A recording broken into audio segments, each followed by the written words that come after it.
Alright, let's talk about how to find enthalpy change for a reaction by doing an experiment. There's a number of different ways. We're going to cover all of them in terms of how to find delta H. This is just one of them by experiment. So when heat is transferred to an object, its temperature is going to go up. It's going to get warmer. By how much this temperature change will happen, that will depend on the object's mass, the amount of heat that's transferred, and also the material of the object.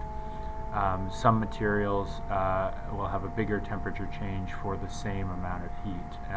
So the value here that we're interested in is called the specific heat capacity. It's a little c. It's the amount of energy required to raise the temperature of 1 gram of a substance by 1 degree Celsius. For example, 4.18 joules per gram degrees Celsius. That is the value for water.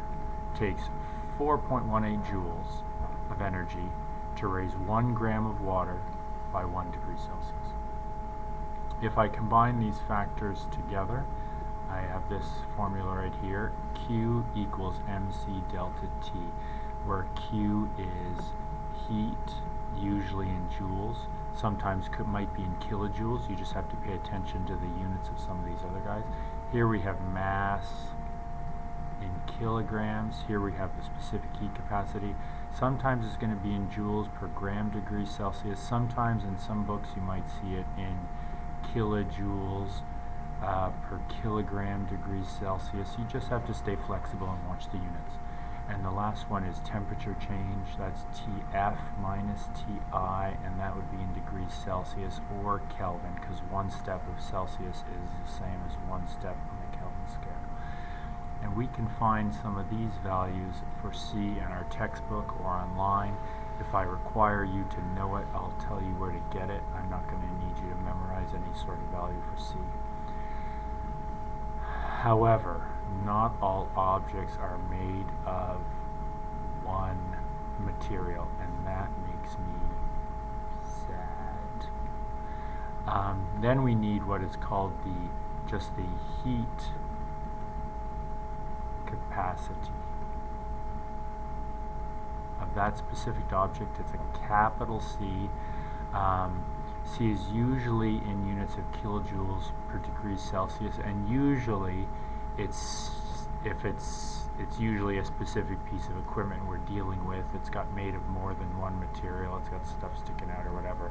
And on the bottom you might find this value for C stamped on the bottom. The people who made it knew that you'd need the value, so they give it to you.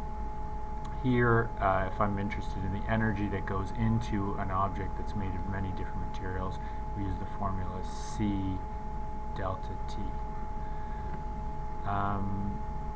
So when heat is being transferred, it can always be accounted for. Yeah, it doesn't disappear. It's not created or destroyed. Sometimes it's lost to one place or another, but we can always account for what's happening to it. So here we would say the formula here is Q lost plus Q gained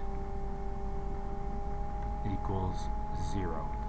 So this is losing energy, this is gaining energy, and the two added together have to equal 0, because one's going to be positive and one is going to be negative. When we're doing experiments like this, we often do them in things called calorimeters. Here on the right, we see a fancy calorimeter with a motorized stir and some ignition wires to get the reaction going, and a thermometer and a sealed tube and oxygen and water fills it. That's usually what it is. So the reaction takes place, and it either gives off heat or it absorbs heat, and the water that's out here, its temperature changes, and that's what I'm measuring here. I'm measuring a temperature change of the water, not of what's necessarily happening in this little area here inside the bomb. I'm interested in the temperature change in the water because I'm going to do it long enough so the heat will all leave, or any heat that's needed will be absorbed. In class we use like a coffee cup calorimeter. It's pretty simple. We use a couple of styrofoam cups, one inside the other. We do our reaction in water inside, we stir it, maybe put a little cover on it. We've got our thermometer here. This is the kind that we'll be using in our class to do a couple of experiments with. And here's a sample question. So I've got a hot piece of iron. It's placed into 2 kilograms of water at a temperature of 21 degrees Celsius. It raises the temperature of the water to 35 degrees Celsius. The mass of the iron is 5 kilograms. What is the temperature change of the iron? So my suggestion is to write a given for water and a given for iron and make it quite separate. I know that the initial temperature here is 21 degrees Celsius. The final temperature here is 35 degrees Celsius. The iron, I'm looking for delta T.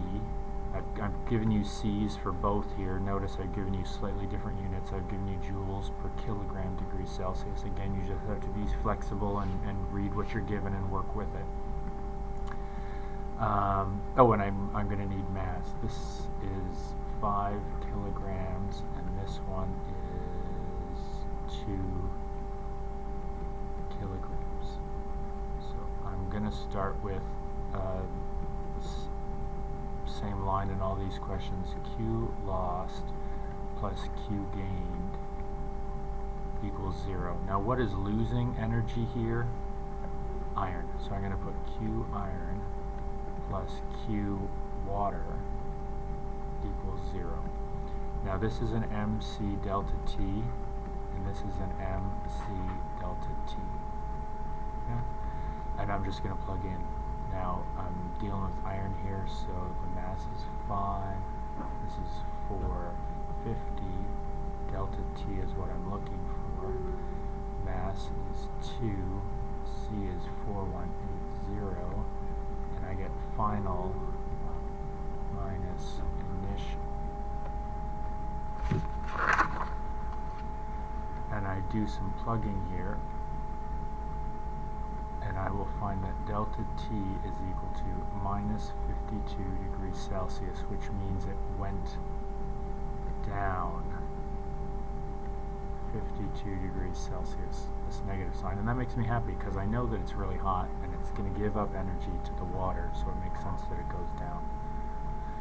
And that is how we find delta H for an experiment, delta H for a reaction using